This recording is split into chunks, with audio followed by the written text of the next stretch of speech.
There we are to week 2 and lesson number 8 in the 30-day Get Started with Interconnection course. So I was shoveling poop out today, and I'm in Arizona. It's really cold today. The wind is really blowing, and so we were kind of hurrying to get ready.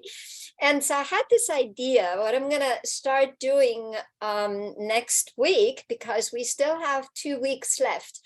Every other day, I'm going to post a video challenge. So we're going to go through the Happy Horse Inventory, approach through the essential Happy Horse Inventory tasks. So that's approach, feeding, haltering, leading, picking up feet, and grooming.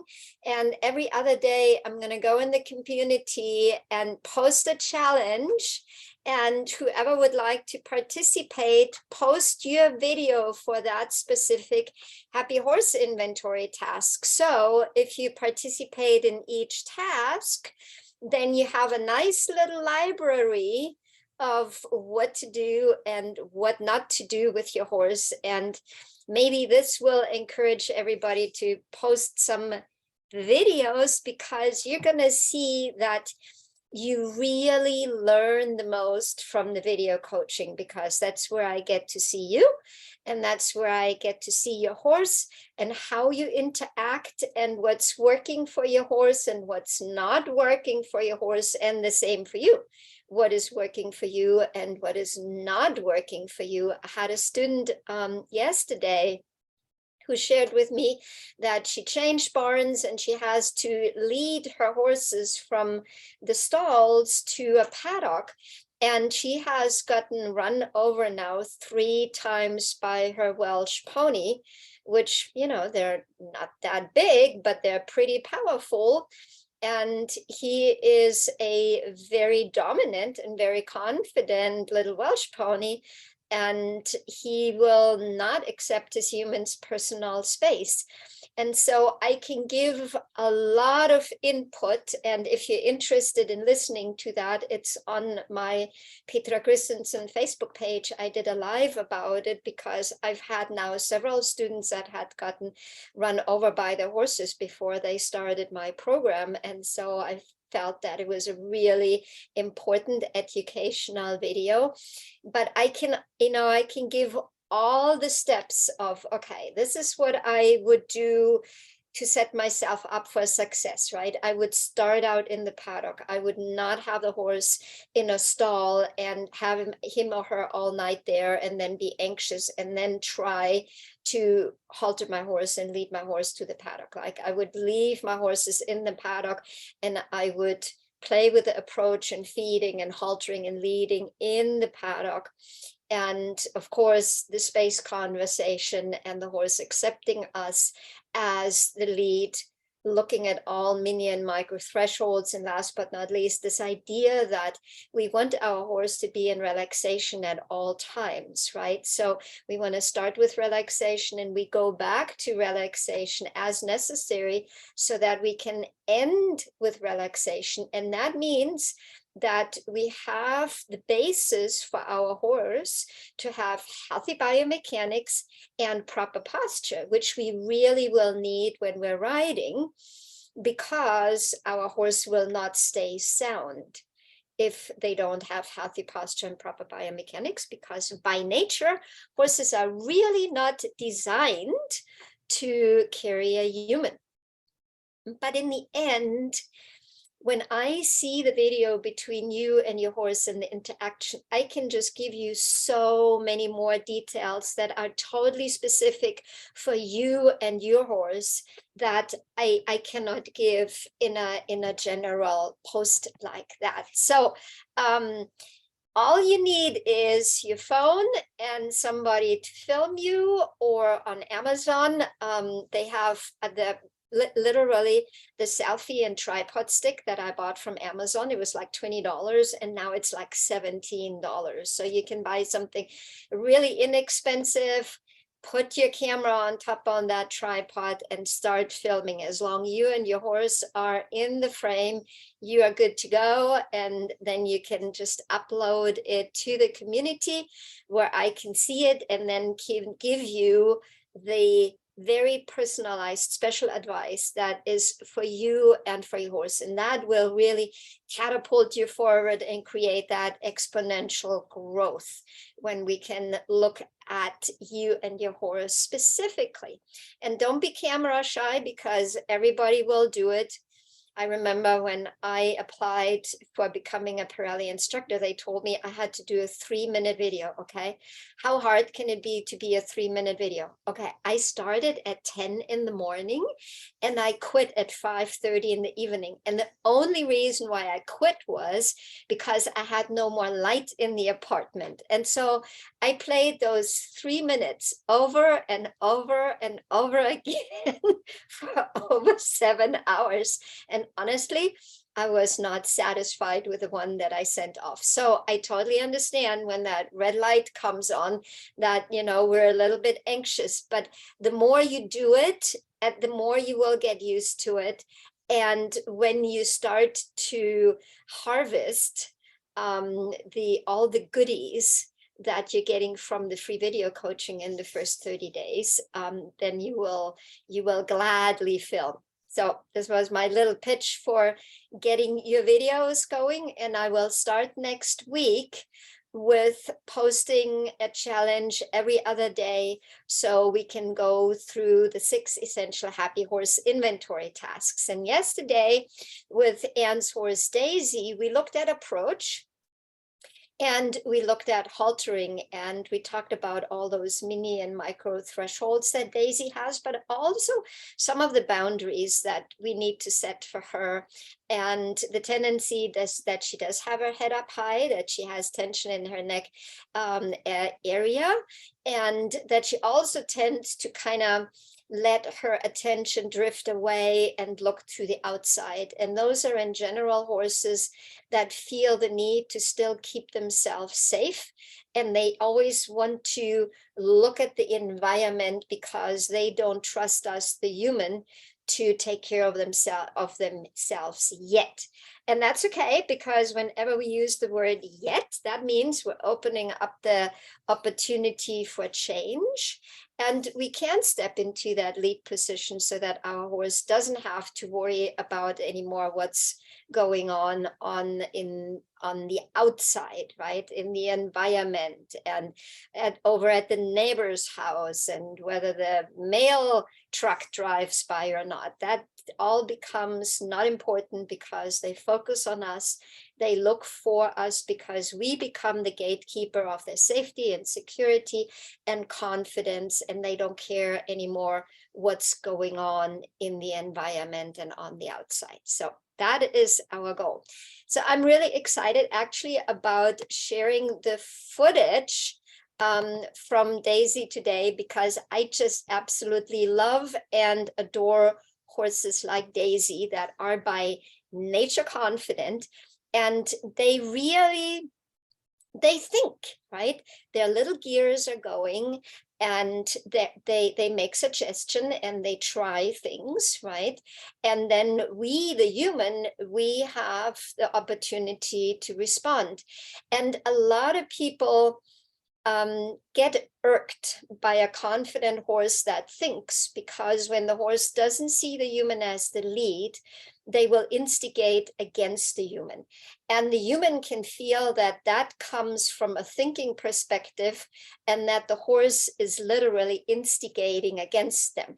And that can be, for us humans, frustrating when we come from a perspective of, my horse has to respect me, my horse has to do this, my horse has to follow whatever I say. But when I look at my horse and I'm like, oh my goodness, you are so confident, you are so thoughtful, I cannot wait for you to see me as the lead, because imagine of all the fun things that we can do together. right? There's a wonderful opportunity in there. And in the end, it has nothing to do personally with us. It's just that the horse wants to feel safe, secure, and confident, just like we humans want to, right? And so we had stopped yesterday with this idea that when I have a very confident horse and they have preconceived notions around the haltering, then I often do, different or even silly things with a halter. Like I put it on the horse's back, I put it on the horse's butt, I put it over the horse's neck, I put it on the horse's ear. And the funny experience that I had with my mare, Sari, who is by nature a very confident horse, but she's had some unpleasant experiences. So she has some trauma. And so we have the reactiveness of the trauma, and we have that underlying confident horse that says, mare, I want to be the boss, right? And so I knew that so when I met Sari and Navi, they were actually carrying the halter 24/7, and these were nylon web halters. And the first time I took the halter off from afar, they looked like they were wearing halters because all their hair had been rubbed off where the halter was, and they both have black skin. And so it literally looked like they were wearing a halter, and they were not anymore. So you can imagine they were wearing the halter 24/7. It never came off. And so once that halter came off, they had all kinds of things to say about the haltering process. And then, of course, about snapping the lead rope in the halter and so on. And so because Sari was a very confident horse by nature, and after I got to know her, and I used to drive up to Casa Grande 2 or 3 times a week, right? And that's from my place, it's like 2.5 to 3.5 hours. So it was a lot of driving back and forth to really help the horses feel safe, secure, and confident with me, so that we wouldn't have any trailer loading issues, and they happily would ride home with me. And so I took actually a couple months to do that. And one of these days, I put the halter on her ear, and she started to kind of swing her head, and she was observing the halter, what the halter was doing. And then she swung her head up in the air, and the halter landed on her mom's back. I mean, it was absolutely priceless, right? And that is a by nature confident horse that starts to become playful. And I was so excited because curiosity and playfulness means that our horse is on that journey to becoming confident with us. So I just absolutely loved that moment. I was laughing so hard. And so those are those wonderful moments that we can have with horses that think and that really are left-brained, and that they are thoughtful. And when they don't use that ability against us, but they're actually joining us, then it's just, oh my goodness, it's just so much fun. So in Daisy's case, because I could see she was by nature confident, I felt totally okay just putting the halter on her ear, and to just kind of give her something to think about, to interrupt that autopilot around the haltering and her preconceived notions that the halter definitely has for her. And so you can see here that she doesn't mind that. She just keeps eating, and the halter just happens to hang off her ear there. But we don't want to do that with an unconfident horse. That could scare an unconfident horse. And so you can tell she's just kind of putting up with things. And a lot of horses have learned to put up with stuff or to appease the human because of how the human was training the horse, and didn't allow any free will and free choice. And I could tell that because of the limited time that I had, right? If I would, if the horse would be in my backyard and I would come out every time, I would probably take a week and play with that task around haltering and totally and completely put all these preconceived notions to rest and help her to actually find value in carrying the halter. But we just, had a few hours in the afternoon. So I thought, okay, I'm actually going to change the conversation here, and I'm going to move on to happy horse inventory task number 5, which is picking feet. Just let me have a little zip here. And so my all-time favorite story about picking feet is that I have a friend in the UK, and he was very good friends with James Roberts, who was a wonderful horse development specialist in the UK and sadly died in a crazy car accident. But my friend was observing, he would often go over to James' place and would observe the training sessions. And so a new horse had come in and the horse had bucking issues, and James's job was going to be to help the horse overcome the bucking and to basically restart the relationship with the horse. And he had an assistant, and the assistant prepped the horse and went through all the pre-ride safety checks, and then got on the horse and very unceremoniously got bucked off. And James said, when you picked the horse's feet, which foot was sticky? And his assistant said, it was the left front. And James said, that was the foot that the horse pushed himself off into the buck. And with a statement and experience like that, you can see how everything, absolutely everything that we do on the ground translates to under saddle. And that can be in a positive perspective, or that can be in a negative perspective.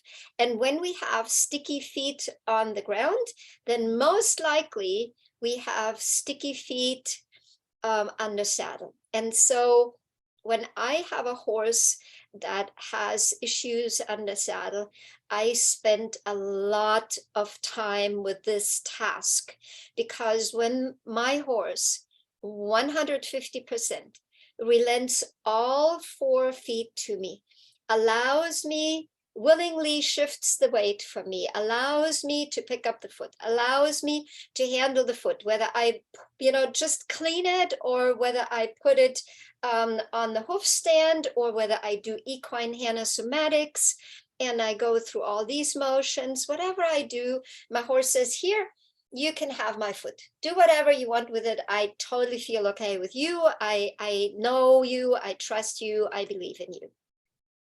And then I can spiral that foot down, because that is something new and different. And that gives, whenever we do something new and different, the nervous system pays attention. And it's like, wow, there's something different. And so now we can help ourselves, as well as the horse, to not go on autopilot, because now the conscious nervous system is engaged and is like, wow, this is different. What's going on? And that can be so helpful to put old patterns to rest, to help your horse not feel the need to go on autopilot, but that the nervous system actually kicks in and pays attention and is in the moment with you, right? So that's the circling down. The tippy toe is that the horse can only put the foot on the tippy toe and leave the foot on the tippy toe when the leg is relaxed. The body and the leg has to have total relaxation. Otherwise, that foot cannot go on the tippy toe. If you think about it, if somebody puts your fingers on the hand like this, and you have a little bit of tension in your arm and in your fingers, that's not going to work. it is not going to work. It has to be all soft, that hand can sink into the other hand. And so that is a wonderful opportunity to really check whether my horse has 100% relaxation. And then you will see in Daisy's case, once she decided that she was allowing me to handle her foot, I literally was able, with the pressure of my thumbs, to slowly but surely tell her foot in the speed that I chose to put the weight back on that foot. Oh my goodness. Can you imagine when you can do that on all 4 feet with your horse, what opportunities are opening up on the ground and on the saddle? Wow, wow, wow. That's why this task is so important. So when we have a horse that does not want to pick up his or her feet, or they pick up the foot and then they slam it on the ground, or they pick up the foot and then they don't want you to handle it and they pull it out of your hands again, or they start jumping around, or whatever they do, or they become antsy, it is vital that you start out with a shift of the weight and that you don't think about picking up feet. Because if you think about picking up feet when you shift your horse's weight, your horse can pick up on that. And if they have any preconceived notions about picking up feet, they're going to say, I can't do that. It's too much. So we just think about, can you shift the weight on the opposing foot? And this is what I'm asking Daisy here right now. And of course, I do that with intent, energy, and body language. How do I do that with intent, energy, and body language? Well, my intent is I can imagine that me and my horse can do that together. I literally see it, right? And the more you do with your horse, whenever something works really, really well, it's like you take either a still photo or you take a little movie, you hit that button, and then you put it away in your brain so that you can recall it when you want to do that task, because your horse did it so beautifully and you want to have that picture available for yourself and your horse so that you strive for that vision that you're setting. So intent is always about making space available, making space unavailable, and we always make space available first. So our horse's weight has to shift over to the other foot. So that space has to become available so that our horse can lean into that space, right? So make that space available. My energy starts to flow through my horse to that other foot. So I'm grounding that other foot while I'm asking the foot that is closest to me to be light. And my body language simply is my fingers, the tips of my fingers, max 100 grams, 3 ounces. And I don't do the phase 1, hair, skin, muscle, bone, and like my friend Stephanie, nail, right? And house is like, oh yeah, I'm going to move. We don't do that. We do not escalate the phases. We do not increase the phases. We just apply that nice feel that our horse absolutely can feel, because they can feel a fly on their hair. And then we're going to take that away. And when I take that away, I also imagine that my energy stops to flow, right?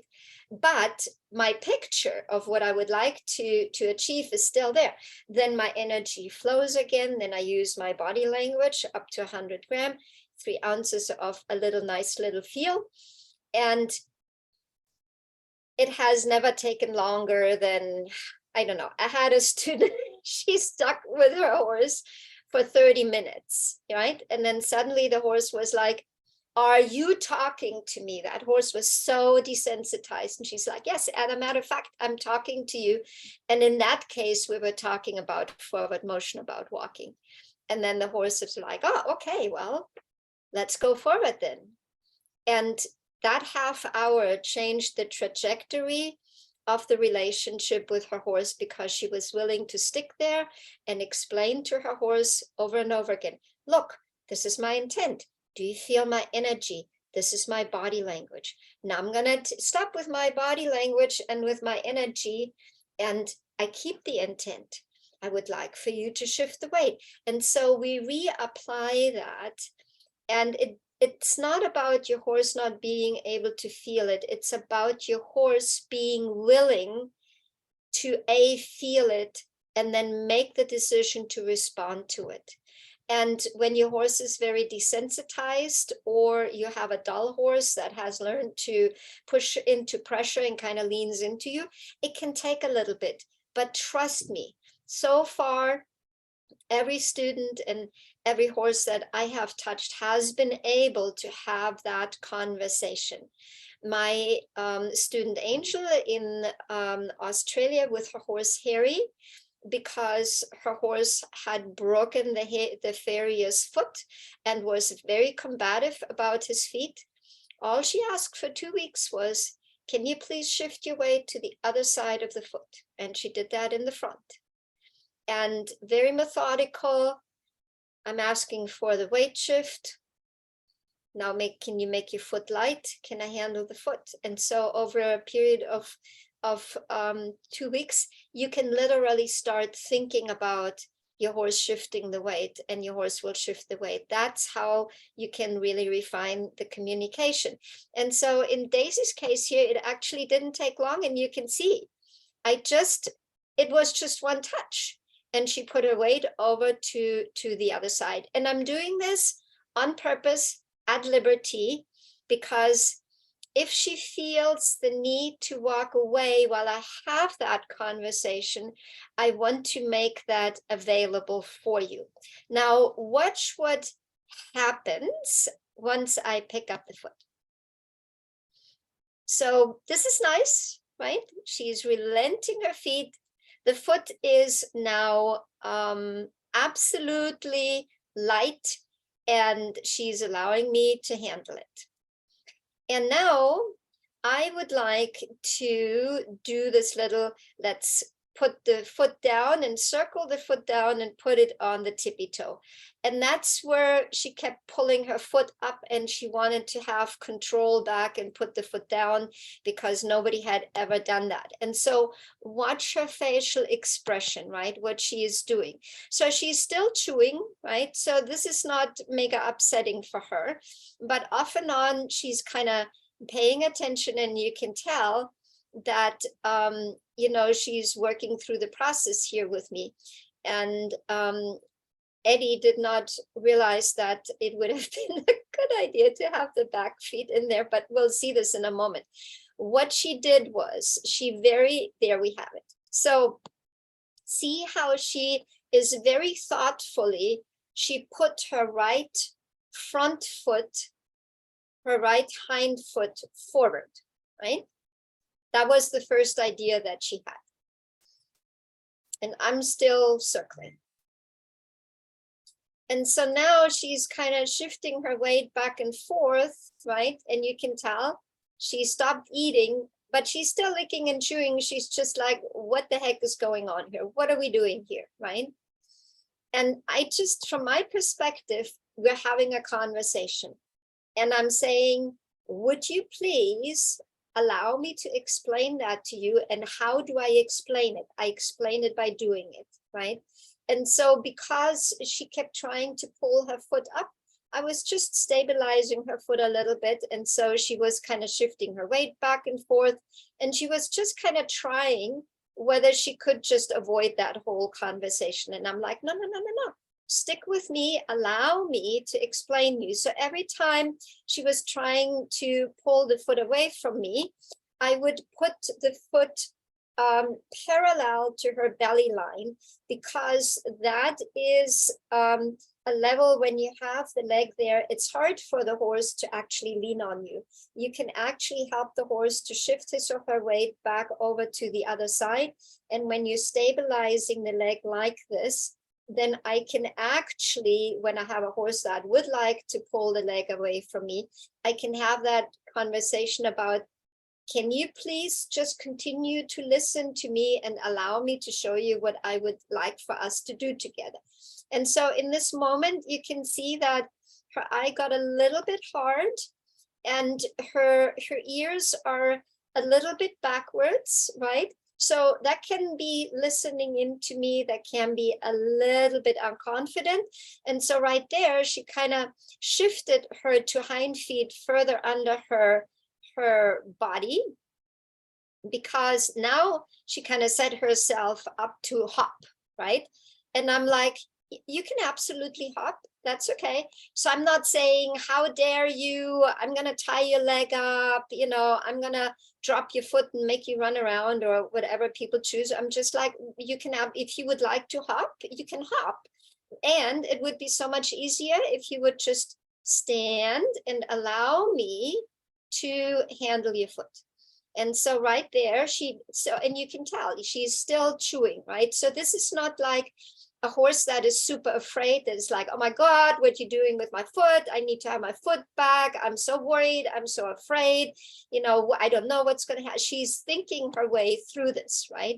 And when I have a thinking horse that is thinking her way through it, then I can explain the thinking horse, instead of thinking against me and how you can get rid of me, how about you cooperate and you see what I have to say. So that's all I'm coming from. So I'm going back to the circling, and there was a little something, and the head went up in the air, and now the head is going down. And you can tell that she is thinking her way through this, right? And now her head is kind of lower than the withers. And in general, that is a position, unless our horse is being submissive and shutting down, that is a position where our horse actually can start to find physical relaxation and mental and emotional relaxation. And right there, I felt that she really allowed me to handle her foot. So I put it very quickly on the tippy toe, and then I initiated the weight shift. And so right there, she's looking, she's like, she's walking away. And then she did actually a really nice blow off. And so now she's still blowing off, and she's going over in her corner. And there are the neighbor horses and cows over there. I don't know whether we're gonna see that. And so you'll see me talking here for a while. And when I have a thinking horse, where they stand, how they stand, whether they stand next to the fence or away from the fence, everything has a reason. And that's why it's so important to look at all the details, right? So she went in the corner, so she can, it's going to be hard if I wanted to. It would be a little bit hard for me to go on her left side, because now I would squish myself between the electric fence and the horse, right? So I'm most likely not going to do that. So I didn't want to go on the left side, because we had already talked about that left front foot. I wanted to work on the right front foot. So she looked at me, right? And she's engaged with me.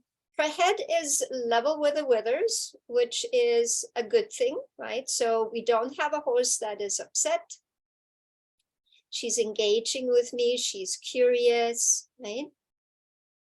And so right there, she actually squared up. That's a commitment to standing still.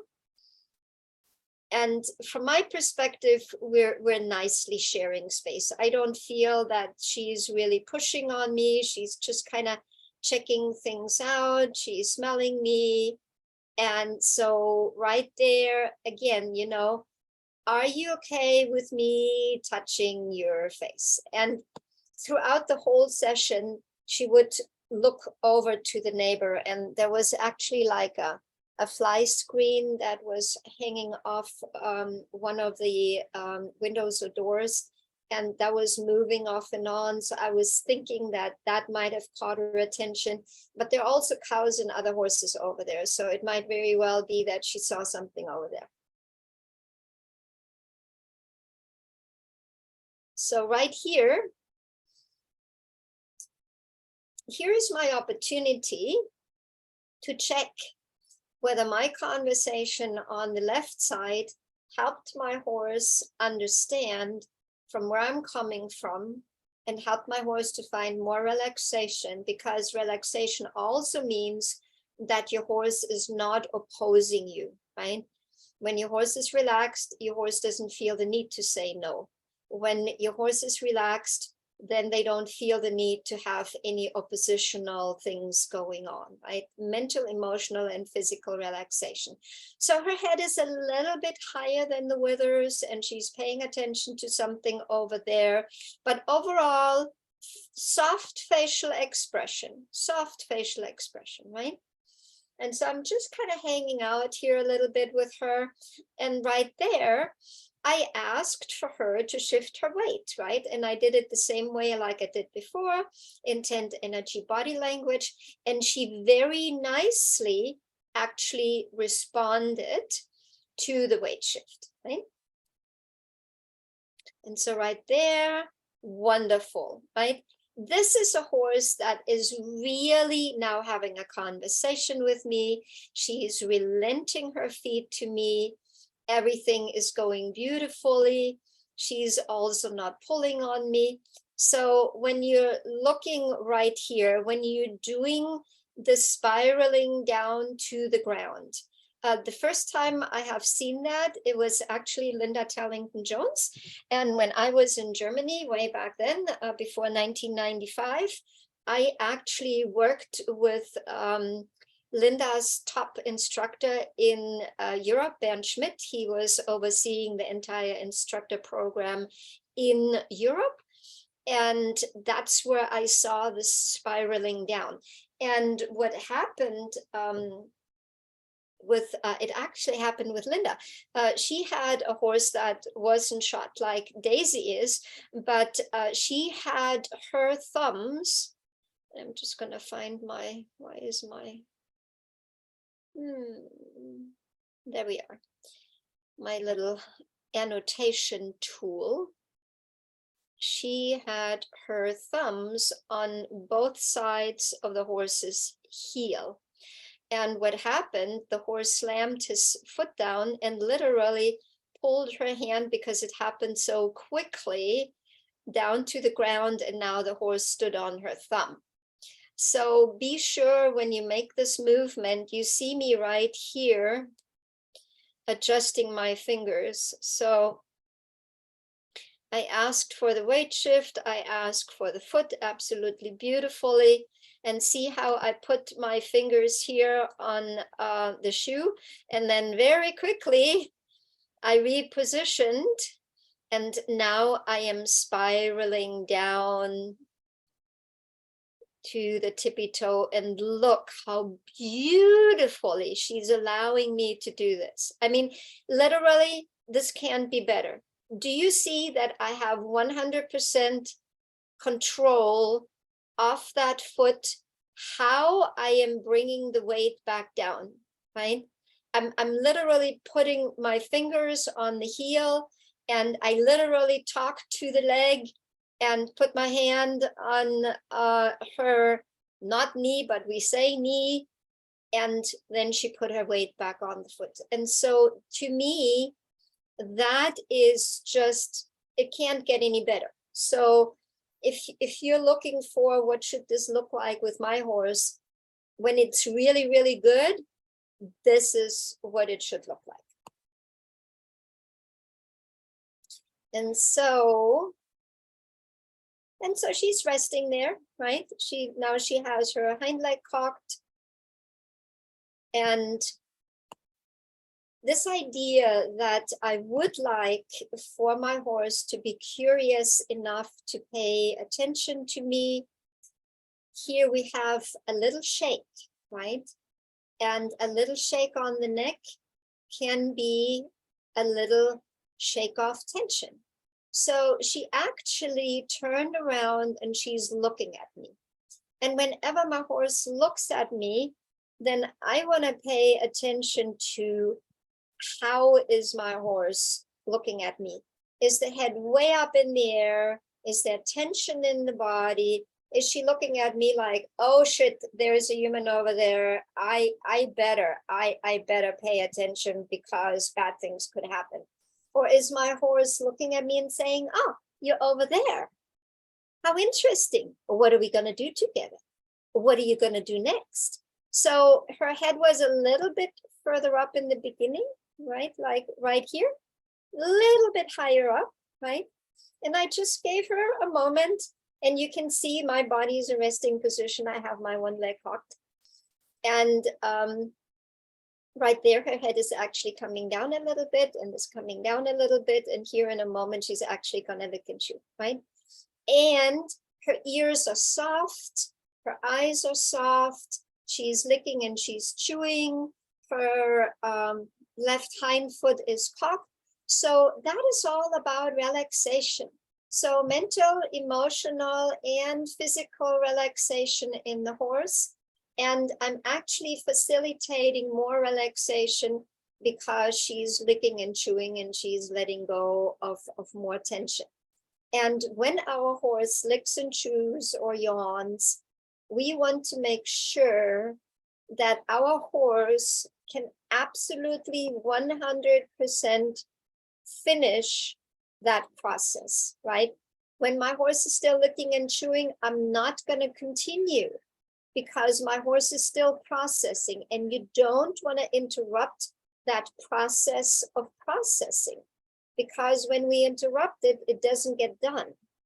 And it's very important that your horse goes through all the licking and chewing and yawning that he or she is going through, and you wait just a little bit longer in case something else comes out, so that we really facilitate that relaxation. And so she's paying attention to me, she's looking to where I'm going, she's looking to what I'm doing, but all of that comes from an engaged position. She doesn't feel the need to give me two eyes, right? She's actually standing there and she's just giving me one eye. Again, the right leg is cocked, and so she's just standing there resting. And so right here, I actually came to her and I thought, okay, this is going to be interesting now that we had the processing, and now that she had agreed to allow me to handle her front feet, what is she going to have to say about haltering? Because a lot of times when we can release brace and tension and various levels of anxiety, stress, worry, fear with one task, then you might just have created a clean slate, and then the horse doesn't have a negative response to the haltering. And so right there, you can see she actually tipped her nose towards me. I was able to halter her. I don't see any negative response on her end to the haltering process. And so all I wanted to do is I just wanted to halter, and I'm taking the lead rope with me, because a lot of times, we have the lead rope attached to the halter, but I like to actually treat them as two different entities, because horses might have problems with a halter, they might have problems with a lead rope, and I want to identify everything, right? Not just one thing. I want to look at all mini and micro thresholds. So again, I walked away, I gave her a little bit of time to just process. We have blinking, her head is actually coming down, she's checking things out, her eyes are soft, her ears are soft.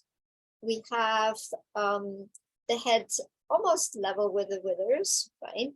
So there she's playing again with my bracelet a little bit. And that can be very well a little bit of an emotion coming up, right?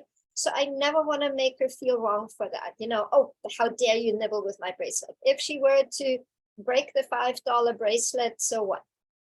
It's way more important for me that she feels comfortable with me in my presence, and that I don't penalize her for interacting with me and becoming curious. And again, you can see the head is going a little bit lower.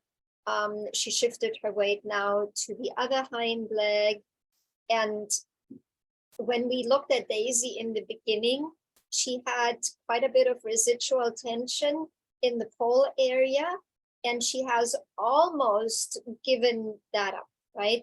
And so right here, this is what I consider teaching your horse to follow a feel.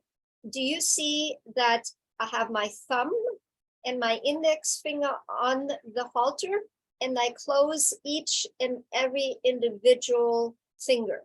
I don't grab and pull every individual finger, and I'm waiting for her to make the decision to follow that feel, right? I want her to learn to follow the feel.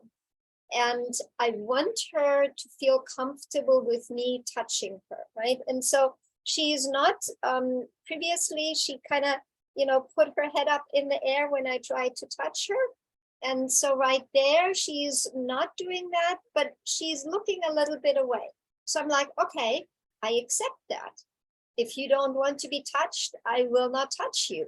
Just imagine if somebody is reaching out and wants to touch you in your face, because that's what we're doing with a horse, and you're like, I'd rather you not do that, and the person just keeps reaching for you, right? And it's like, don't do that, right?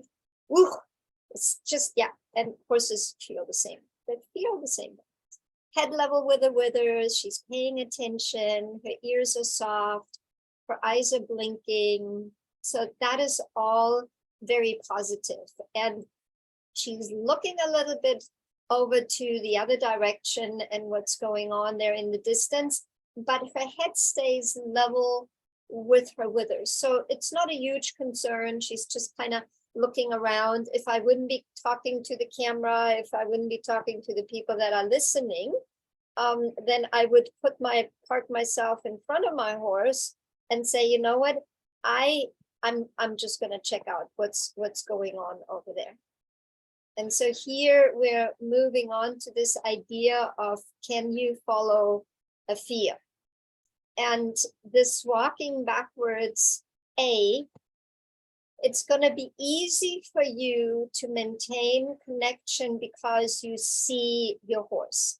It is way easier to establish connection when you see your horse versus when you're in front of your horse and your horse is behind you and you're trying to establish a connection behind you, because we humans are so focused on what we see, right? Can you learn to include your entire bubble, and you can create connection behind you and above you and below you and to the left and to the right? Absolutely. But in the beginning, you make it easy for yourself and for your horse. So when you look at your horse, you can create easier connection. And this idea that I walk backwards and my horse follows me, right?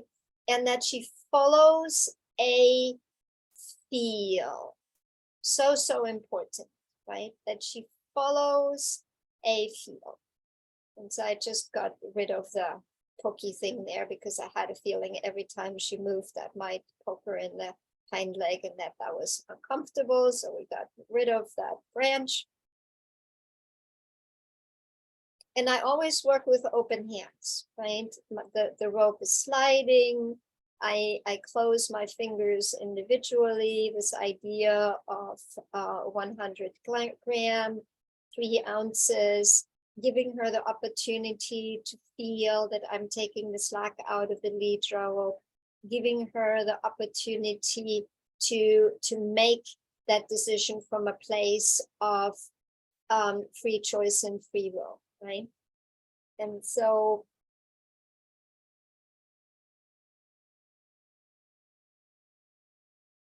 right there, we didn't have a lot of tension in her neck, actually. And that was that moment where I started to talk about, can I actively help to release the little brace that she has in her neck area there. And just those 2 blue dots away. There you go. And the one thing that I never do is I never apply pressure on my horse's pole to force my horse's head down. I find that is a very submissive way of asking the horse to do that. I always rock my horse's neck back and forth, left and right, and the head will automatically come down. And it's like, you know, the waves are coming in, the waves are going out. It's a very flowing motion. You know, we're not taking our fingers, we're not using our fingernails, we don't apply more and more pressure, and the horse finally ducks out from underneath us. I don't like that because it's a very reactive way from the horse responding. I want to release brace, and I want to facilitate releasing brace because I want my horse to associate me with feeling good. And when I can release brace and the muscles are not tense and tight anymore, that will feel good.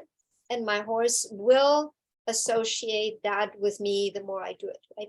And I really love the fact that she can stand next to me with her head level with her withers, right? That it's not higher. And right there, so I'm 100% sure that at one point somebody taught Daisy to put her head down. And this is really interesting because she's making assumptions, right? So her head is level with the withers, and I'm just talking about what I'm not going to do, right? And as I am turning here in a moment, you can tell that her head is going up a little bit. And now she felt just a touch of my hand and her head is going down. But you can also, did you see that little shake in her neck? And to me, that is a shake of, I'd rather not. I don't like you touching me there, right? And so now I have found a spot where my horse actually says, you know, I don't like being touched there. So I don't want to like say, oh my goodness, I'm so sorry, I will never touch you there.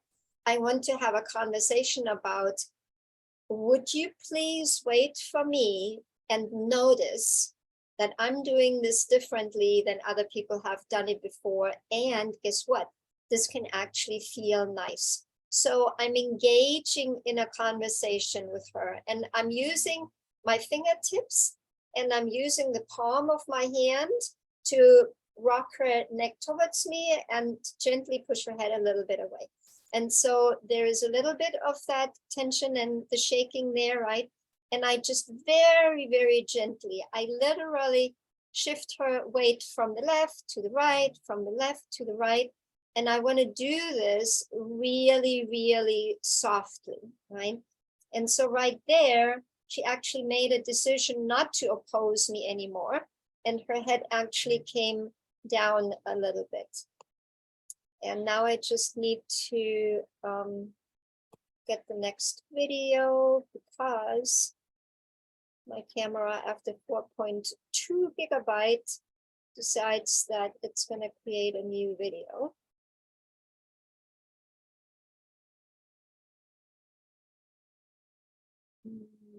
There. That was 9306. 9306, 9307. Have a good day, Maxine. Okie dokie. So this is just continuation from the other video.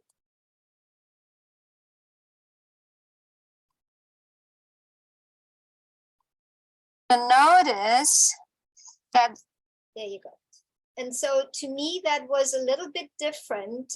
She didn't shake her head anymore, but it was still kind of like her head goes down and it comes a little bit back up. And I see that a lot in horses that at one point felt they were forced to do that, where they kind of put their head back, where they put their head down, but if they have a choice, the head comes back up.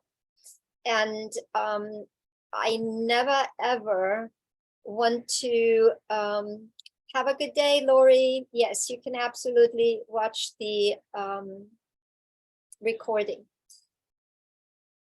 I never ever want my horse to feel that she has to keep her head down there. to me, that feels really yucky.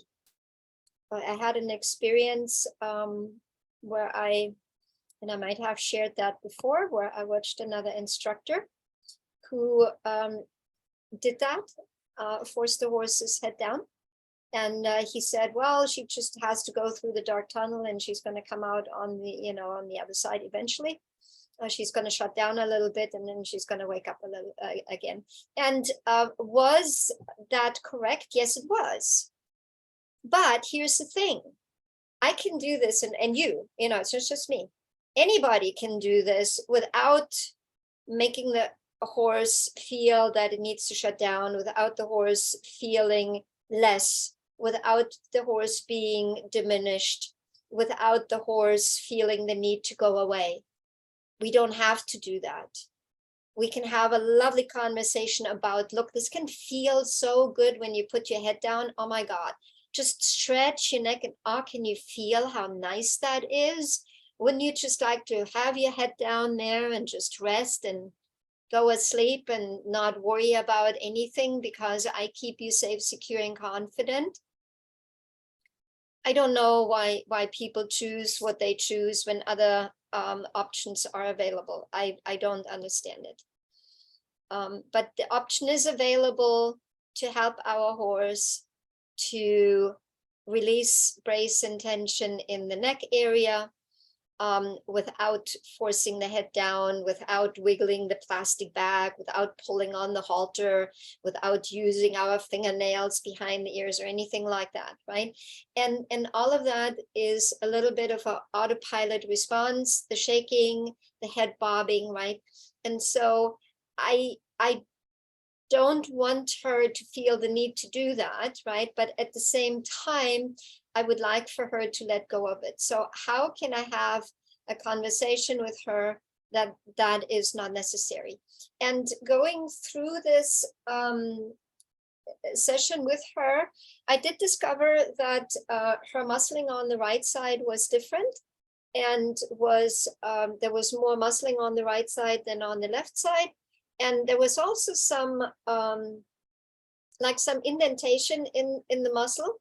And so I would not be surprised that could be something that's older, and that could actually be something from, when she had to go down towards the creek and she ended up falling in the creek with a human.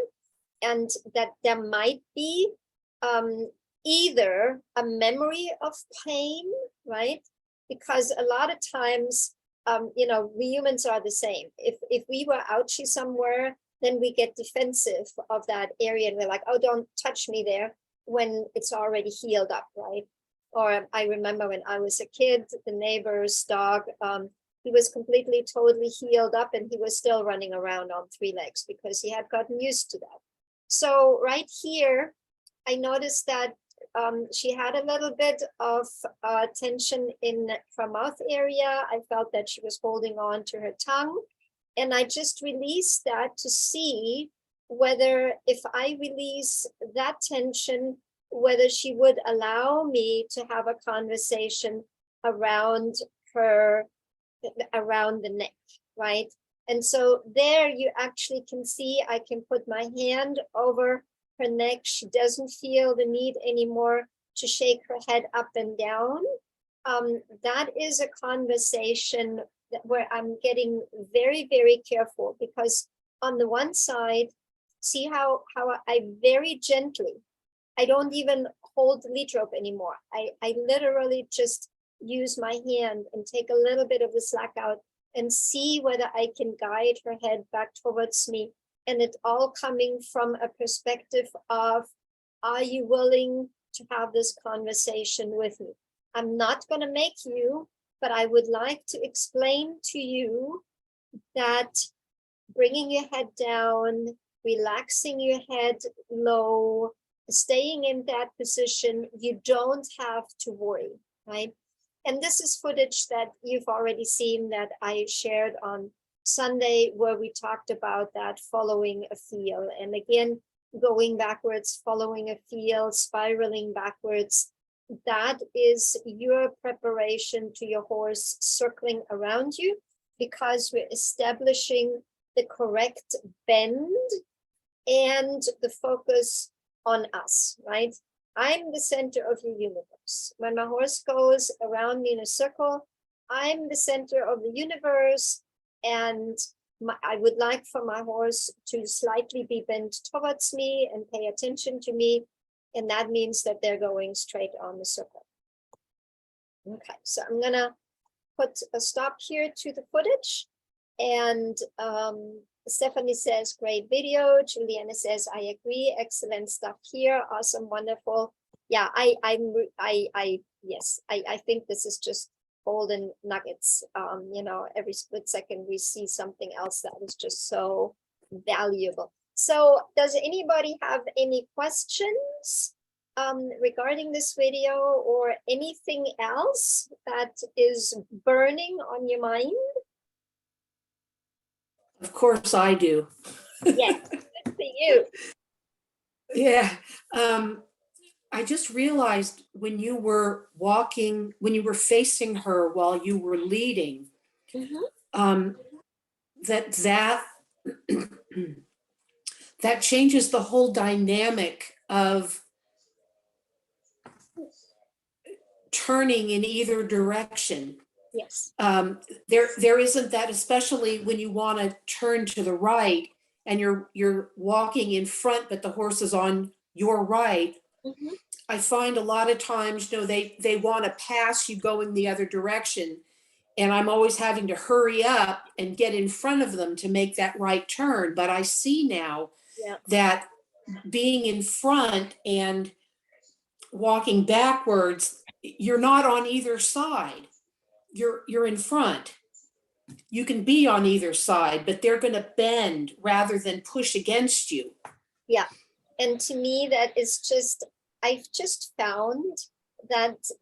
So what do I need to have in place in order to do that? I don't want to stand in front of my horse if I have a horse that has a tendency to charge and barge into my personal space, right? I want my horse to have an understanding, this is my personal space, this is your personal space, and we can share personal space. That needs to be in place.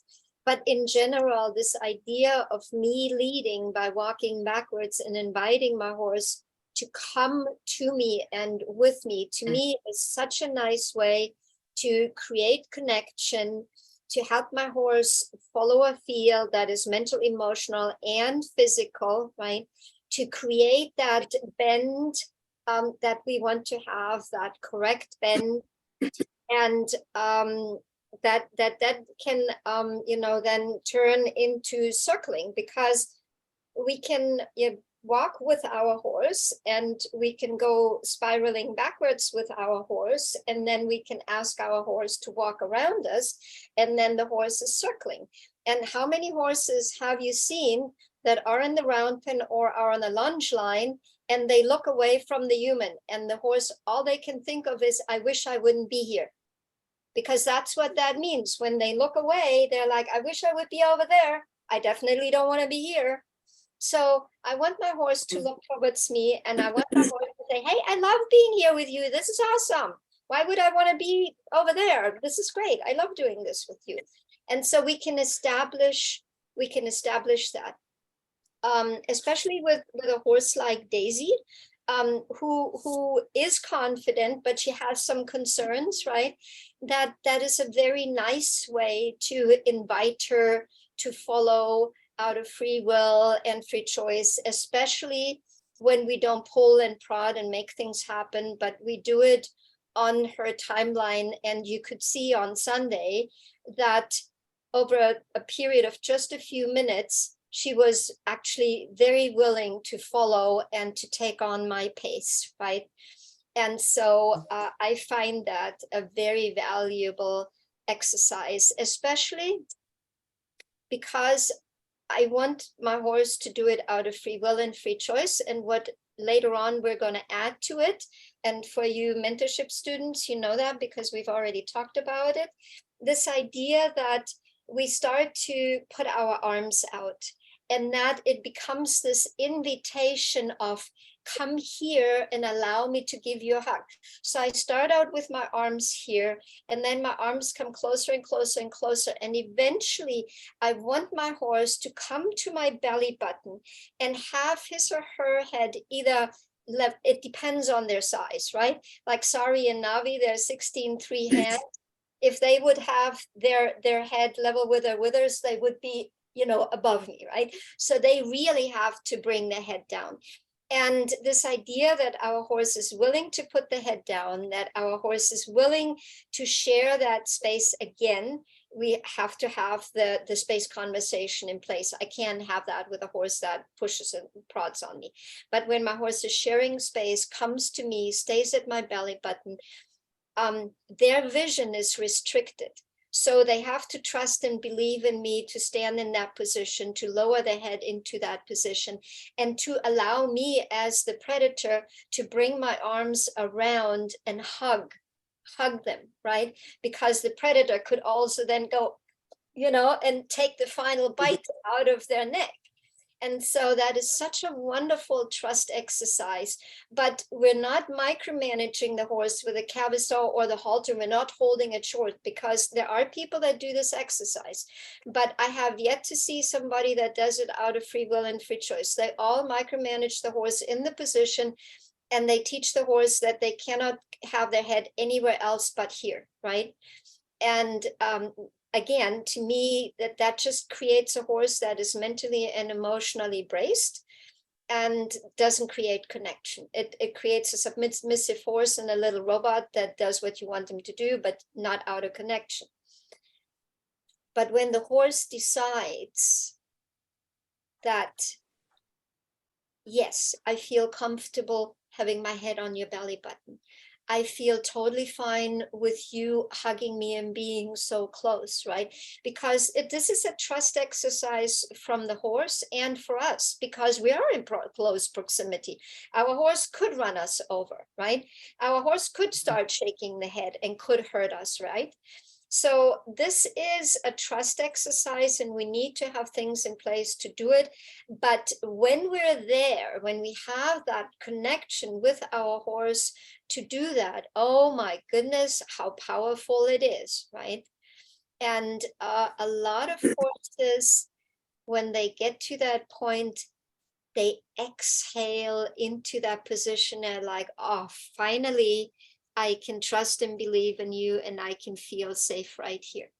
I have so many horses, they start licking and yawning and blowing off and doing those huge exhales, because they're finally finding that total mental, emotional, and physical relaxation with a human. So powerful. Yeah, absolutely. Okay, so I'm sorry to interrupt again, but Go for it. how the walking backwards with having a feel, the embrace, coming to the belly button, how is that a completely different exercise than the exercise in the pre-ride safety check, where you're standing next to your horse and you raise your body energy and your position and then you walk? Mm-hmm. Is that something that would come after the one that you were just describing? It depends. So if I have a horse that walks very nicely with me, next to me, and we're both facing the same direction, and that is in general working very nicely, I might do that exercise first. I call that the walk exercise, and we're really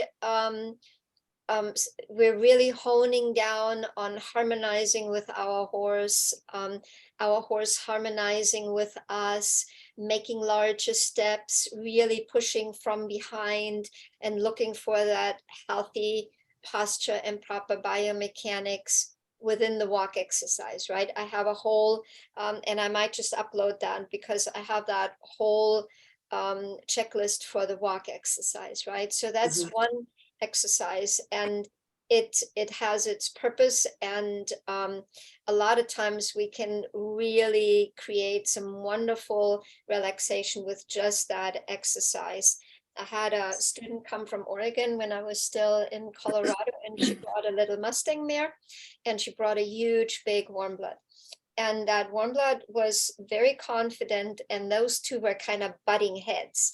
And the walk exercise of harmonizing together just did wonders for the warm blood mare and did wonders for the little Mustang mare.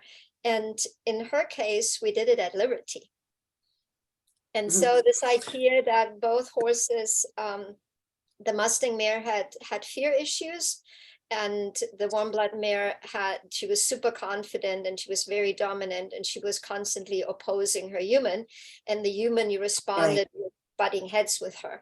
And so they both found that relaxation. And if I used to have footage of it. If I find the footage, then I will upload it. But that's an exercise.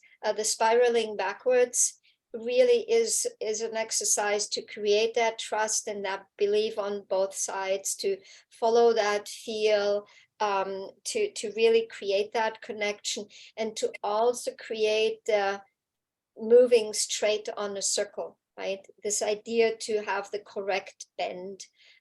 We can really establish that with free will and free choice. We don't have to micromanage our horse in that position. And then finally, out of that, I'm walking with my horse forward. And I can combine that, right? So I have my horse next to me, and we're both facing one direction, and we're walking. And then as I'm walking, I'm turning backwards, and now my horse is coming towards me in a spiral. Linda and Marjorie aren't here. No, when they were here for the retreat, we did that with my horses. And then we're walking forward again, and then we're spiraling backwards again. And then out of that exercise comes and now can you walk around me? And that's how we're creating a beautiful round circle where our horse is really shaping his or her body around us. So yeah, So really good question.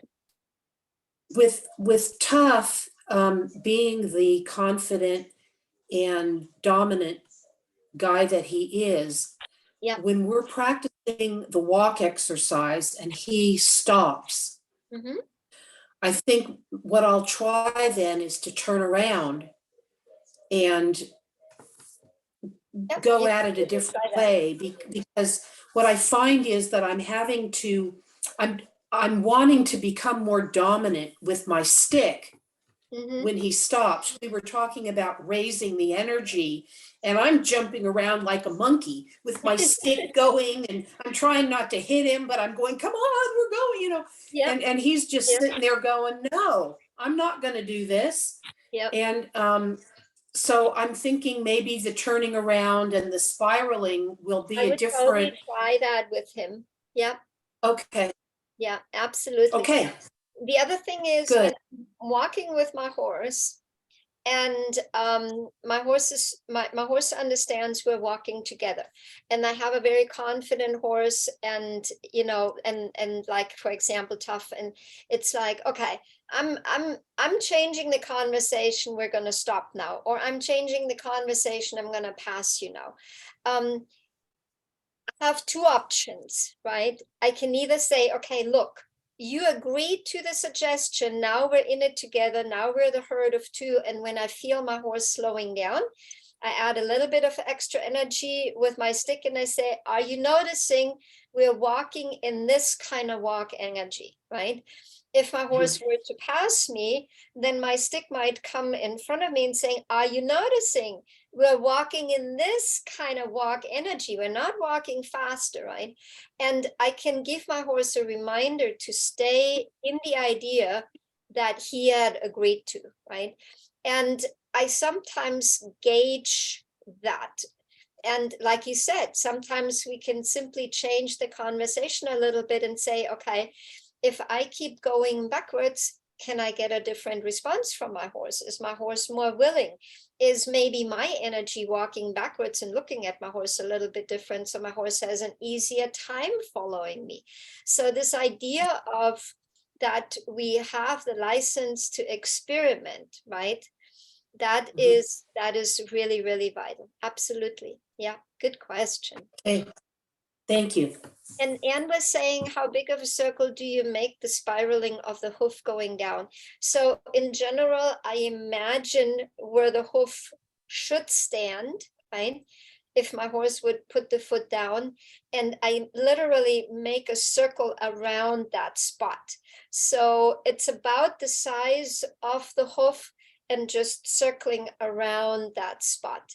And it depends a little bit, when I have an older horse and my horse has a little bit of restricted movement. For example, Linda with Hershey in the mentorship group, he has drop pasterns in the back and he has some physical limitations that we really need to pay attention to. So, and he's in his later 20s, so I might make a smaller circle for him.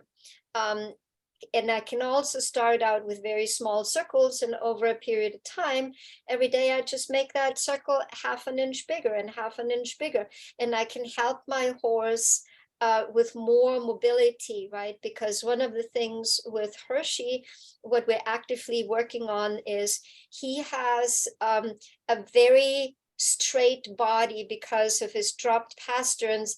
His neck is straight, his zone 3 is straight, and he's walking like this, right? And it's not good for him because the neck is straight because he's holding tension in the neck.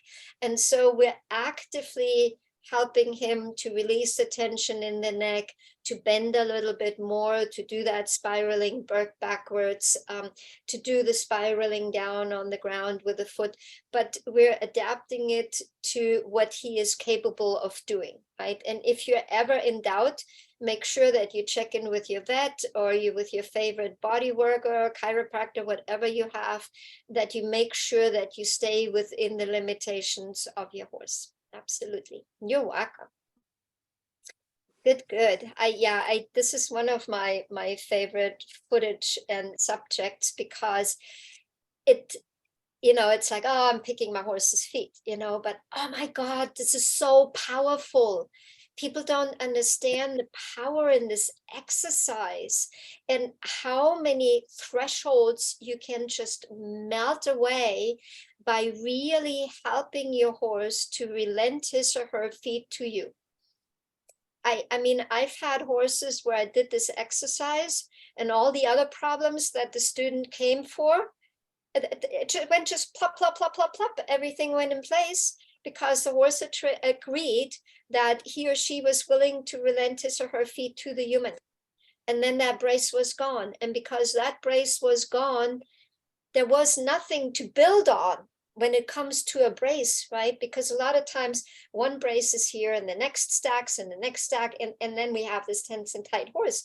And when we're taking that foundational brace away and we're dissolving that, a lot of times either the remaining braces are a whole lot less or they pop, they just go away. So powerful.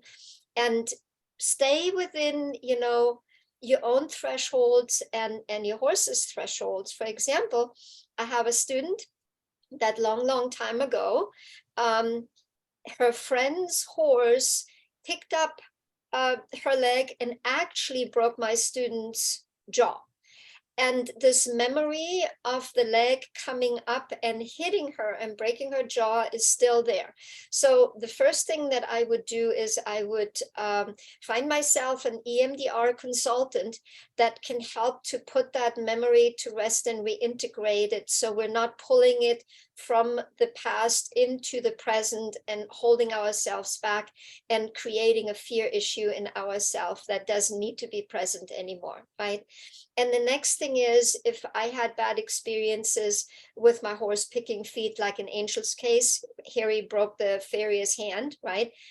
Everybody is going to be careful with that horse, right? Because he broke the farrier's hand. This is not, this is not a laughing matter. So again, we're just asking for the weight shift. You're not going to bend down and put your face in half of your body, in your horse's kicking range. No, we might just stand there and just allow our horse to notice that it's okay that we stand in that position.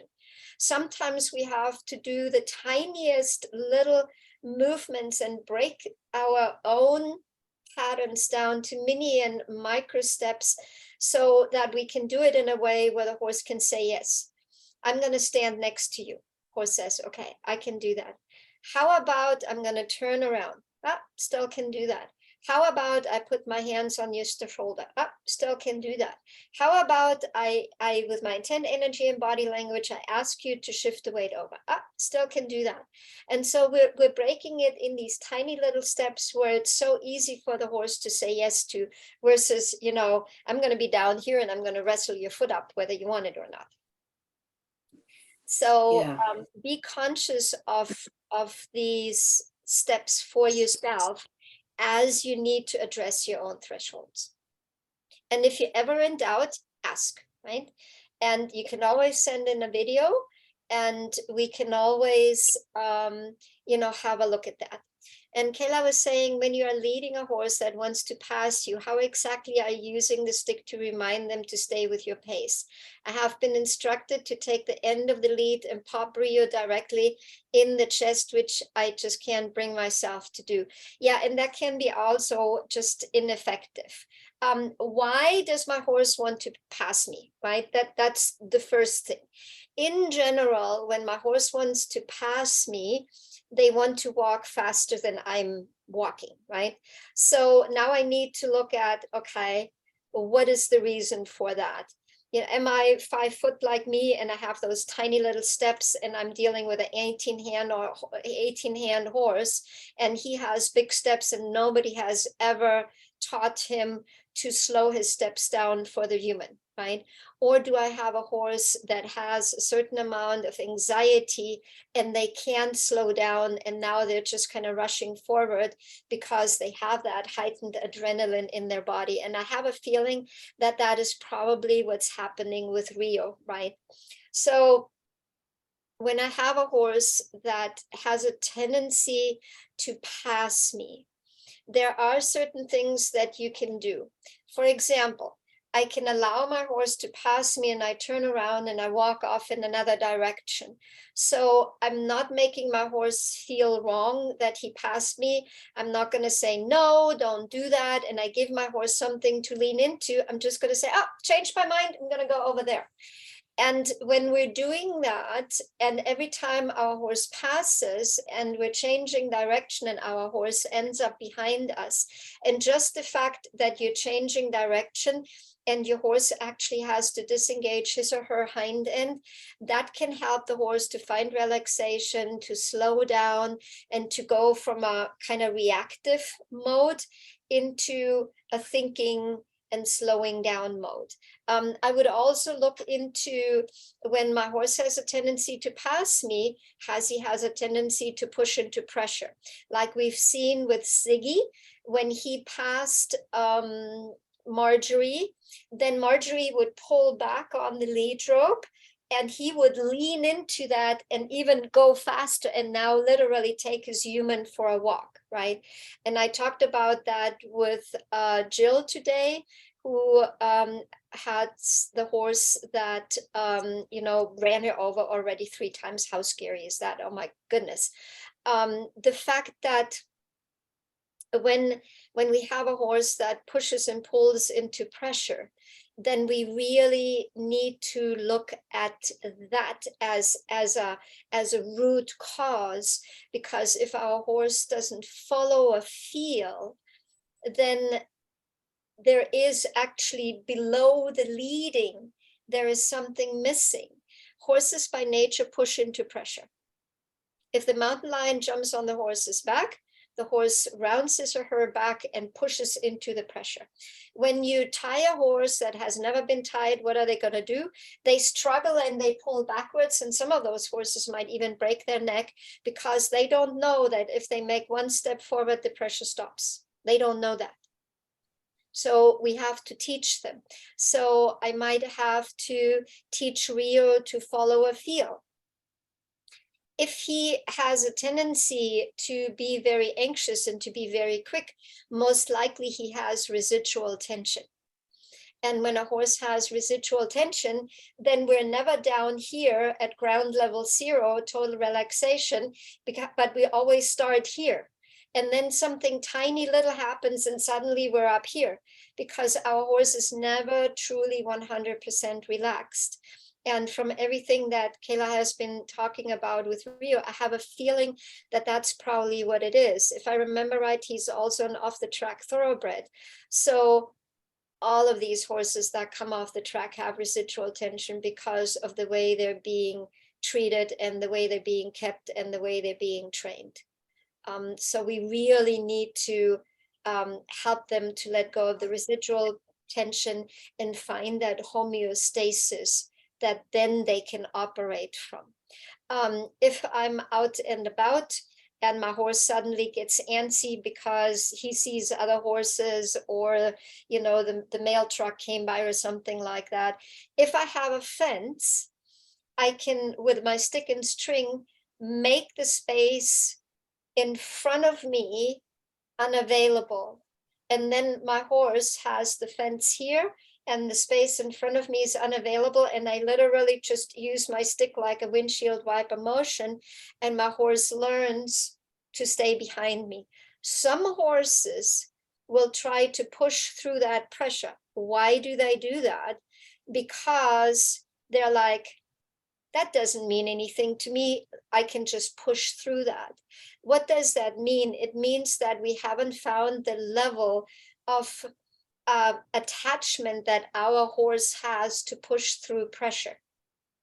When our horse is really, really attached to their idea, and we're somewhere down here with matching them, they don't even notice us. We have to go up here, right? We can't stay down here because then we're non-assertive, then we're passive. If we do more, then we become dominant, and then our horse very well might go up there and say, oh, really? You want to be dominant? Let me show you what dominance looks like, right? But we want to stay right here and match. So there are several things included, along with the fact that when our horse stays behind us and we kind of have to drag our horse forward, or our horse doesn't want to leave the paddock or doesn't want to leave the property, and our horse passes us, our horse does not see us as the lead. So we need to look at the happy horse inventory tasks before the leading, the approach, the feeding, the haltering, and we need to look at mini and micro thresholds there that cause our horse to doubt that we are the lead. And we might have to look at boundaries that we're currently not setting, where our horse says, yeah, you don't look like the lead, whatever, let me take you for a walk, right? And in Jill's case, she was saying, well, when I let my horse pass me, and when I let my horse circle around me, and when I let my horse choose the direction that he wants to go, and when I stay calm, then he settles down. Well, why does he settle down? Because he gets to do what he wants to do, and he feels he's in charge, and that helps him to settle down because he doesn't see his human as the lead, right? He's in charge, he gets to do what he wants, and the human, he kind of takes his human for a walk, and he's like, I can handle that. I can take you for a walk. As long as I'm in charge, I'm fine, because I know what you do. I know what I'm doing, because I don't think you know what you're doing. You're definitely not the lead yet, right? But that word yet means is that we can change it. We can start to show up as the lead and help our horse to settle. So I would look at the happy horse inventories that come prior to leading. I would look at is my horse pushing into pressure mentally, emotionally, and physically. I would also look into, is my horse kept in a way so that my horse can be relaxed? Because if my horse is in a stall 24/7 and he or she is going absolutely cuckoo because that's not normal for a horse, then we probably have a fire-spitting dragon at the end of our lead rope, and rightfully so, because that's not how we should keep a horse. A horse needs to have 24/7 movement, needs to have 24/7 rough it, needs to have family, friends, a herd. Those are basic requirements for our horse to be able to be the partner that we're looking for, right? If we don't give them that, then we're going to roll that boulder up the hill. I had a student in Scottsdale. There are just so many boarding facilities available in Scottsdale. And so the horse was in a paddock, and her hind legs were also always swollen and filled with fluid.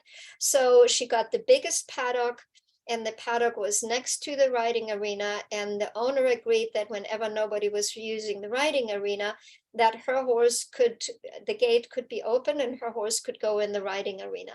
And then we put a hay net on one side of the paddock and a hay net on the other side of the paddock, and we put the water in the middle. And that was the bare minimum of the horse starting to move enough, that her hind legs weren't swollen anymore, and that, she didn't feel the need to go all cuckoo and crazy when we took her out of her pen, because she was just so excited to have room to run, right? And she just couldn't contain herself. So we need to look at things like that as well. That's why I said to Jill today that we don't want to start out leading our horse from the stall to the paddock if our horse was all day long or all night long in the stall, because then our horse has all that pent up energy and they want to move. So I need to start in the paddock. I need to create the relationship by my horse in the paddock. I need to show up as a lead with the paddock. I need to set boundaries with all the happy horse inventories. I need to look at mini and micro thresholds. I need to look at the fact that I want to start with relaxation and go back with relaxation back to relaxation as necessary. So I can end with relaxation, and all of that I start out in the paddock area. And then if I do feel that my horse needs to be within the bad weather when it gets cold at night in the stall, then I have a relationship with my horse that's built on love, peace, and understanding, excuse me, and my horse trusting and believing in me. And in that, when I'm up here in my relationship,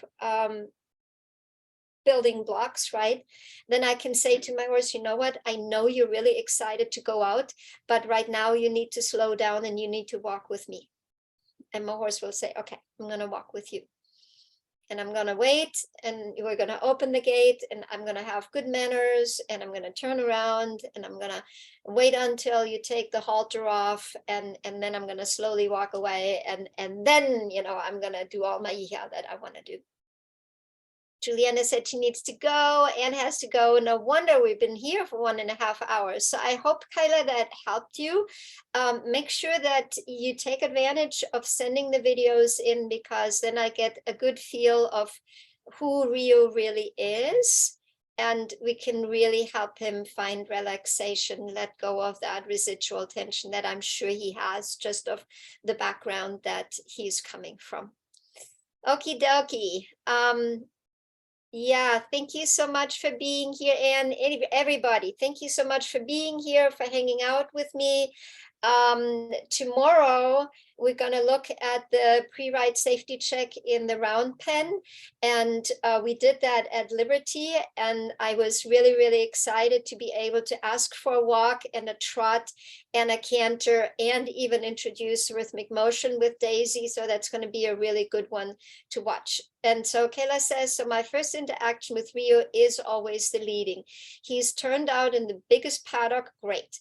Plenty of room to get all his wiggles out before even see him for the day, with a handful of other geldings, perfect. And it's just too much for me to feel comfortable working with him in the big pasture with all the other geldings around. So I go get him. He will normally come up to me and clip on the lead, perfect. And then I feel like I'm starting off on the wrong foot every time. Yes, so here's what's happening. He doesn't want to leave his friends. And so he gets anxious when we lead him away from his friends. I have a feeling. And again, that goes back to being the lead for my horse, honoring my horse's mini and micro threshold, setting boundaries, and looking for that relaxation. And yeah, if you can get videos, then we can really hone in, and I can give you individual tips for you and Rio. So it's great that he's out with other geldings, right? That's perfect. That's what we want for our horse. So many horses don't get to do that. Great. Awesome. Yep. Good information. Okay. So yeah, tomorrow pre-ride safety check, walk, trot, canter, and rhythmic motion. And Daisy was the perfect horse for that. So I'm excited to show that to everybody. And like I said, if questions percolate up, between today and tomorrow, always feel free to use the community. I'm going to make sure that I pop in there and make sure that I didn't miss anything. You can always use the comment section under the lessons in the course. I've seen that several of you ladies have already found that.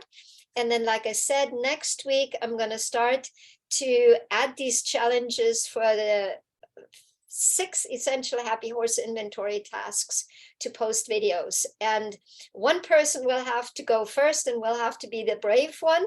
And then everybody else can follow. And you'll see that you're going to benefit so much from participating in that it will be worthwhile the effort.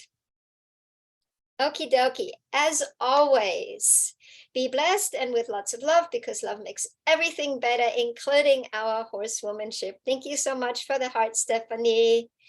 Have a good evening, everybody. And if you're on the other side of the pond, like Stephanie, have a good day. Bye-bye.